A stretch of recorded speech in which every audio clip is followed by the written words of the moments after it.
Selamat siang Pak Patar. Ya, selamat siang Pak John. Apakah saya boleh mengganggu waktu Bapak sebentar Pak? Ya, silakan Pak. Ya, terima kasih Pak. Saat ini saya akan mewawancarai Bapak terkait pengambilan keputusan yang berkaitan dengan dilema etika yang selama ini yang Bapak temukan selama menjadi pemimpin di sekolah yang Bapak tempat bekerja. Kalau boleh saya tahu Pak, tempat Bapak bekerja, nama SD-nya Pak? SD Negeri 173 112 Tegalung Pak. Iya, baik, terima kasih Pak. Uh, yang pertama Pak, selama ini kira-kira bagaimana Bapak dapat mengidentifikasi kasus yang merupakan dilema etika dan bujukan moral Pak? Baik, kalau dilema etika itu ya Pak ya, itu kan dua-duanya benar ya, benar lawan benar gitu. Jadi ketika ada kasus seperti itu ya kita sebenarnya tidak masalah dalam mengambil keputusan karena dua-duanya sama benar ya. Tapi selama ini saya mengambil keputusan dalam dilema etika itu, saya pilih dulu mana keputusan yang paling tepat dan tidak merugikan orang lain begitu. Oh iya Pak, berarti berkaitan dengan kebajikan universal itu Pak ya? Iya. Oke, baik. Selama ini bagaimana Bapak menjalankan pengambilan keputusan di sekolah Bapak? Terutama kasus-kasus di mana ada dua kepentingan yang sama benar dan sama mengandung nilai kebajikan itu Pak? Iya, sama seperti yang saya bilang tadi Pak. Karena itu dilema etika itu adalah suatu kasus yang kita harus memilih salah satu mana yang paling tepat ya. Walaupun sama-sama benar kan, tapi ada yang paling benarnya gitu. Jadi intinya adalah semua keputusan yang kita ambil itu harus berdasarkan prinsip-prinsip dan paradigma, serta kita uji dulu keputusannya bagaimana, sudah tepat atau belum begitu Pak.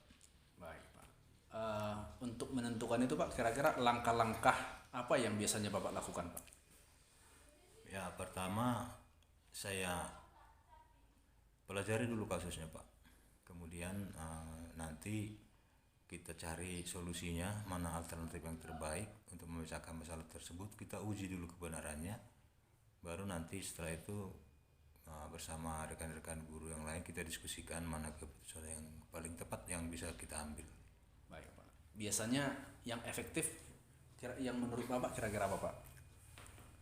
Yang efektif biasanya adalah yang bisa menguntungkan banyak orang, menguntungkan semua rekan guru, menguntungkan sekolah, termasuk menguntungkan siswa gitu. Baik.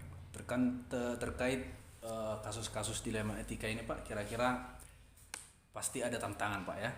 Kira-kira tantangan apa yang sering Bapak rasakan Pak? Biasanya Pak itu kan karena dilema etika itu kan pasti keputusan yang kita ambil kan tidak sepenuhnya menyenangkan semua orang kan gitu. Sebaik apapun keputusan yang kita ambil pastilah ada orang yang tidak merasa terpuaskan kan itu. Iya Pak. Masalahnya. Nah itulah dilema selama ini Pak.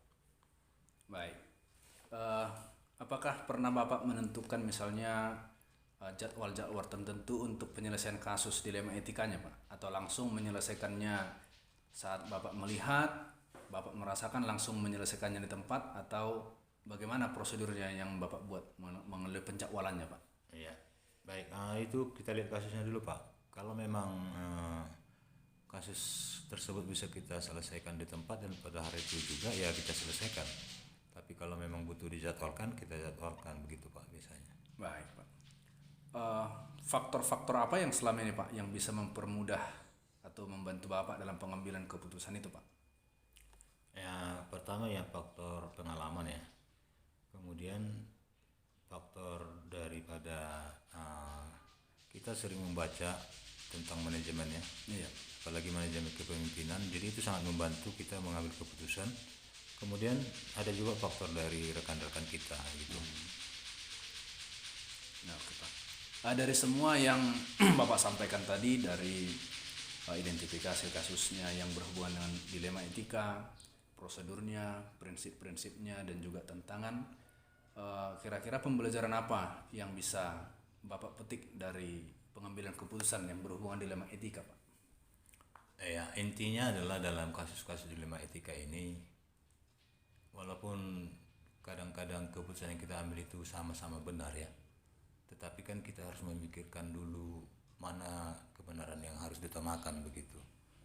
Jadi kadang-kadang ketika kita membuat satu keputusan, kita harus mengorbankan satu demi banyak orang gitu. Jadi lebih bagus kita mengambil keputusan itu yang menguntungkan banyak orang daripada pribadi-pribadi begitu. Oke, baik Pak.